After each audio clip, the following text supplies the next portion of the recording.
Hey, so I read your survey, and I read all the surveys, and I noticed two really important things. And one of those things that everybody had in common just about was that there are issues structuring practice. And this is really interesting also.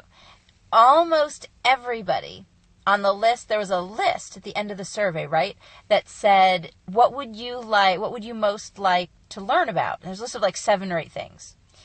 And almost everybody checked every single box.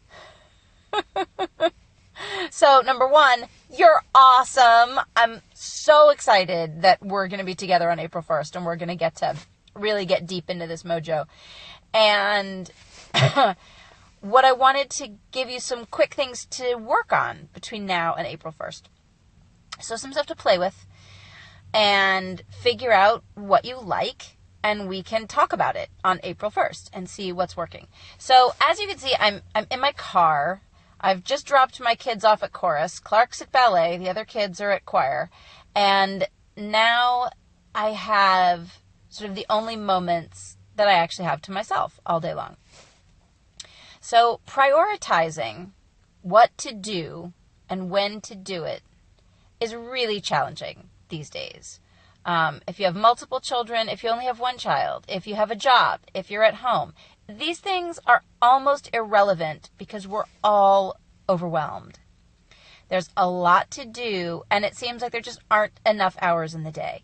So when it comes down to practice, here we are. And we say, okay, well, how do I make all of the things that I want to happen in this very condensed span of time? So we practice for a long time. Emmett's in book 3, so he practices an hour, and Clark's in book 2, so he practices an hour. And Roan is graduating book 1, and so she practices 45 minutes-ish. And so that's nearly 3 hours out of my day. And there are things that don't happen, like laundry. My husband has to make dinner because I said to him, I'm the education manager. I can't homeschool everybody, do 3 hours of violin practice, one of which happens between 6 and 7 in the morning. Brutal. And, before Emmett goes to school. So the point is, what can you do? How can you prioritize and structure your practice? So the first thing is, and the thing that I have learned really works, is small chunks. Small chunks.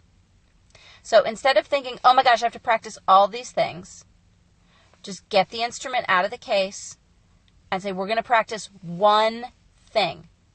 So this is a coaching question that I learned from coaching book, whose name I can't remember. The one thing. And I think it's a terrific question. I'm going to hand it now to you to play with.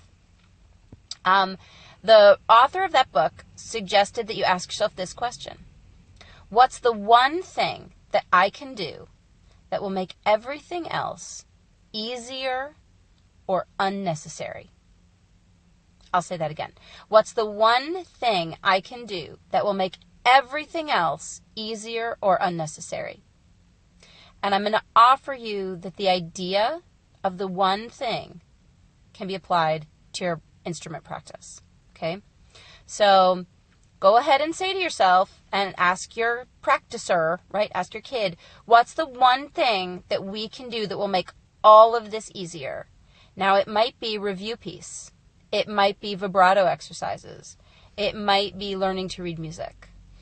It might be... chances are it's not practicing the new piece. Not going to be a popular answer. But really, what is the one thing that you can do that will make everything else in your practice easier or unnecessary?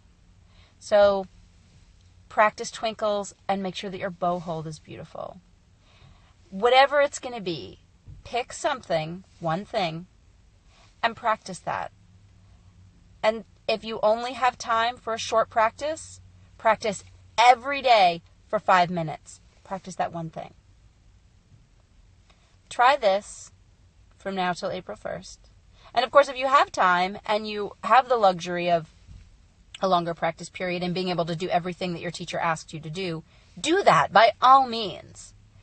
And as you look at your list of things to do, ask yourself, what's the one thing that will make everything else easier or unnecessary? Wow, if we could only play, if we could do collé, or if we could, whatever it is that you could do that you think will make everything else easier, if we listened to the music every day, it would make learning these pieces a lot faster. See where I'm going with this? If you have any questions, email me, evolutiongen@gmail.com. I'm super easy to get a hold of. I love Suzuki Parent Coaching, and I am happy to answer questions or throw some ideas around or whatever you need. So that's it. I'm going to continue to sit here and wait for my kids. I'm going to read my book. And I hope that you have a fantastic evening and get psyched for April 1st. We are going to have an amazing weekend. Okay? Ciao.